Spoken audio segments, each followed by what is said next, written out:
Welcome back. You're watching Global Lens on News9 Live with me, Neha Khanna. Next focus on the show is on a story that essentially emanates from the world of business but could have wide-ranging ramifications for India. In a surprise development, Taiwan's Foxconn has announced that it has withdrawn from the ambitious $19.5 billion semiconductor joint venture with Indian metals to oil conglomerate Vedanta. Foxconn, the world's largest contract electronics maker, and Vedanta signed a pact last year to set up semiconductor and display production plants in Gujarat, involving an investment of about 1.5 lakh crore. In a statement on Monday, Foxconn said, Foxconn has determined it will not move forward on the joint venture with Vedanta, adding that it had worked with Vedanta for more than a year to bring a great semiconductor idea to reality, but they had mutually decided to end the joint venture and it will remove its name from what is now a fully owned Vedanta entity. The statement also read, there was recognition from both sides that the project was not moving fast enough. There were challenging gaps we were not able to smoothly overcome, as well as external issues unrelated to the project. This development is being seen as a setback to the Indian government's plans to turn the country into a tech manufacturing powerhouse. But IT Minister Rajiv Chandrasekhar has stated this will make no difference to India's goals in the semiconductor space. Foxconn shares rose 1.3% in Taipei on Tuesday following this announcement, while Vedanta's shares fell 1.4% in Mumbai. In its original statement, the semiconductor giant also said, Foxconn is confident about the direction of India's semiconductor development. We will continue to strongly support the government's Make in India ambitions and establish a diversity of local partnerships that meet the needs of stakeholders.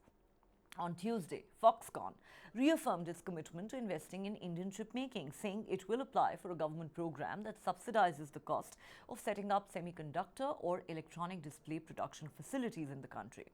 Since announcing the deal in February 2022, Foxconn had said it had worked with Vedanta on plans to set up a semiconductor plant in the country that would support a wider ecosystem for manufacturers. Prime Minister Narendra Modi had tweeted in September last year that the total investment would amount to 1.54 trillion rupees, which would be $19.4 billion.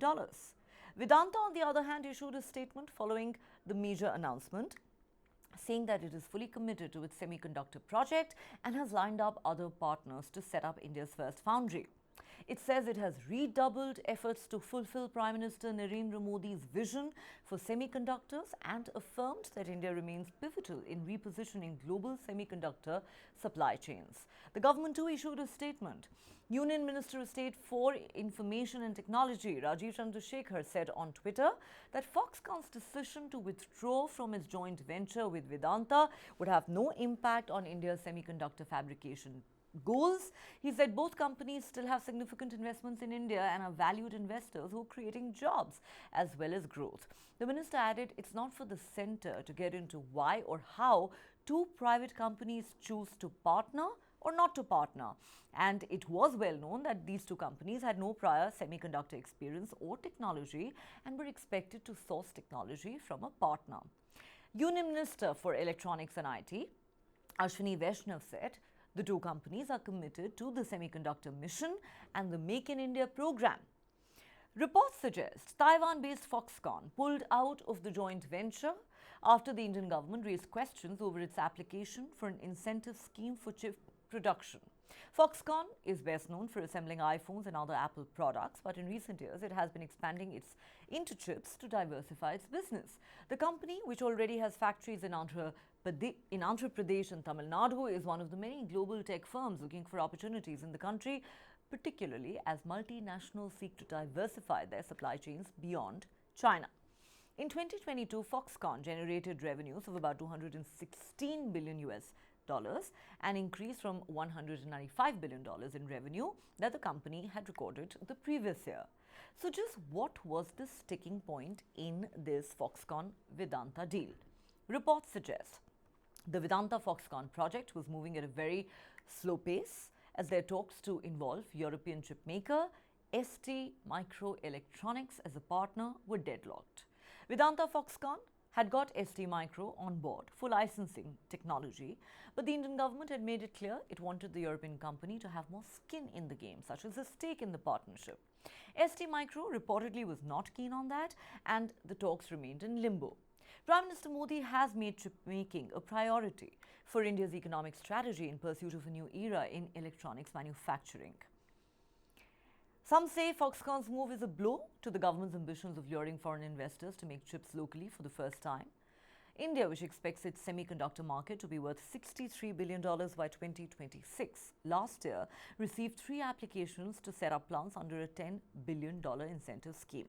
These were from the Vedanta Foxconn joint venture, a global consortium, ISMC, which counts Tower Semiconductor as a tech partner, and from Singapore-based IGSS Ventures.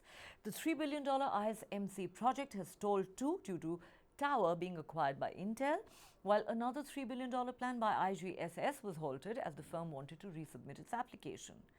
But many other prominent tech companies have moved to expand production in India recently. Just last month, US chipmaker Micron announced a new factory in Gujarat, calling it the country's first semiconductor assembly and test manufacturing facility. The venture will see Micron invest up to $825 million and create up to 5,000 new direct jobs and 15,000 community jobs over the next several years. All right, that's all the time we have on Global Lens tonight. If you have been, thanks so much for watching. Do join us again at the same time tomorrow. Till then, goodbye.